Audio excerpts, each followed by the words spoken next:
नमस्कार दोस्तों, स्वागत है आपके अपने YouTube चैनल में। तो आज अपन इस वीडियो में बात करने वाले हैं, यदि आप अब आने वाली जितनी भी रेलवे की एग्जाम है उसके लिए तैयारी करना चाह रहे हो, तो आज मैं आपको इस वीडियो में सारी चीजें आपको एक एक डिटेल बताऊंगा कि रेलवे की तैयारी आप कैसे कर सकते हो और कैसे एक बार में आपका जो पेपर है वो क्वालिफाई कर सकते हो। सारी चीजें कैसे पढ़ना है, कौन सी बुक से आप पढ़ सकते हो, सब कुछ डिटेल में बताऊंगा।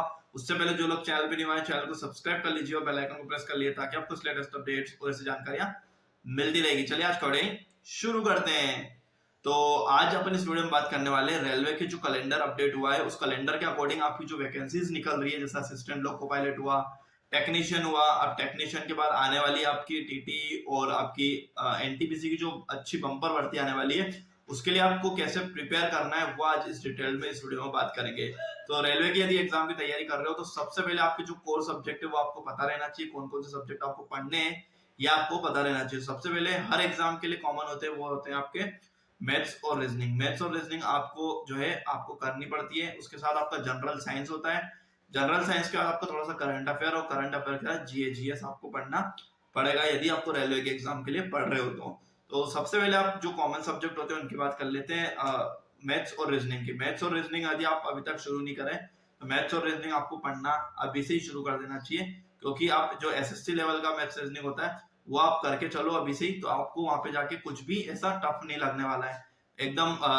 बुक की बात करें तो बुक यदि आप राकेश यादव सर को मतलब प्रीफर करना चाहते हो तो राकेश यादव सर की बुक से पढ़ सकते हो मैथ्स के लिए जो। और यदि आप कोई यूट्यूब चैनल से पढ़ते हो तो वो यूट्यूब चैनल से ही पढ़ सकते हो मैथ्स के लिए ये। और प्रैक्टिस के लिए आप रोज 1 घंटा मान के चलो रीजनिंग और मैथ्स के लिए। और रीजनिंग यदि कोई सी बुक से प्रेफर करते हो तो अरिहंत हुआ, या फिर कोई सी बुक आप जो आपको पसंद है उस बुक से आप रीजनिंग कर सकते हो, या फिर आप एसएससी के पेपर डाउनलोड करके एसएससी की रीजनिंग भी लगा सकते हो, जिससे आपका टाइम ड्यूरेशन के बीच में आपको क्वेश्चंस सोल्व हो जाए। तो सबसे पहले आपको यही करना है, मैथ्स और रीजनिंग के जो क्वेश्चंस है वो सॉल्व करते चलना है, सबसे ज्यादा मेन वही है। बात करते हैं जनरल साइंस की। जनरल साइंस सबसे पहले आपको लूसेंट से पढ़ना है। लूसेंट से मैं आपको बता देता हूँ, जैसे साइंस पढ़ना है लूसेंट से एकदम रट के, और आपकी जो आगे वाला पोर्शन है जीएस वाला पोर्शन है वो भी आपको पूरा पढ़ना है उसमें से, साइंस में से।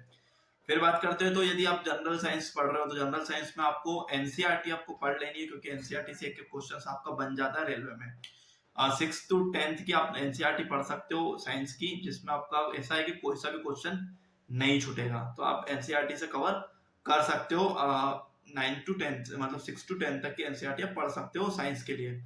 फिर आगे बात करते हो तो आगे आपका है जो है करंट अफेयर। तो करंट अफेयर तो इजीली आप कोई से भी यूट्यूब चैनल को फॉलो कर लीजिए जिसमें रोज सुबह 8 बजे करंट अफेयर डलता है, उसको फॉलो करके आप नोट्स बना के करंट अफेयर पढ़ सकते हो, क्योंकि करंट अफेयर का बहुत ज्यादा अच्छा खासा रोल रहता है, क्वेश्चंस भी आते हैं आपके करंट अफेयर के।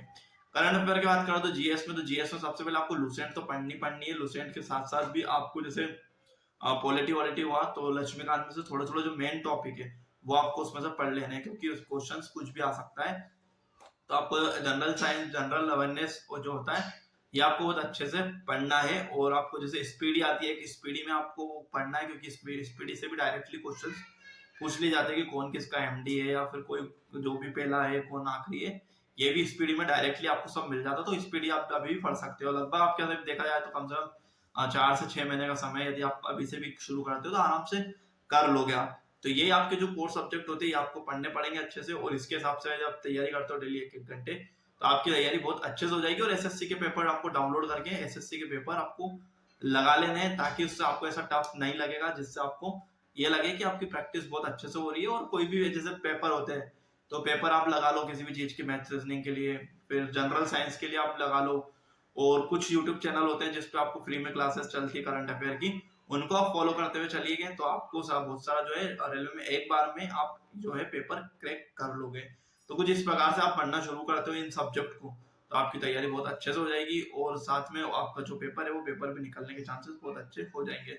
एनटीपीसी की जो एग्जाम है लगभग आपकी जून जुलाई तक ही आपकी आएगी एग्जाम, तो उस टाइम आपको फॉर्म भराएंगे तो आप फॉर्म भर सकते हो। अभी तो आपका क्या टाइम है तो आप अच्छे से पढ़िए, तब तक आपकी बहुत अच्छे से तैयारी हो जाएगी। तो यही आपको बताना था। होप्स आपको चीजें समझ में आ गई होगी। चीजें समझ में आए तो वीडियो को लाइक कर दीजिए, चैनल को सब्सक्राइब कर दीजिए, अपने दोस्तों में ज्यादा ज्यादा शेयर कर दीजिए। चलिए नया वीडियो मिलते हैं नए टॉपिक के साथ, तब तक जय हिंद, वंदे मातरम।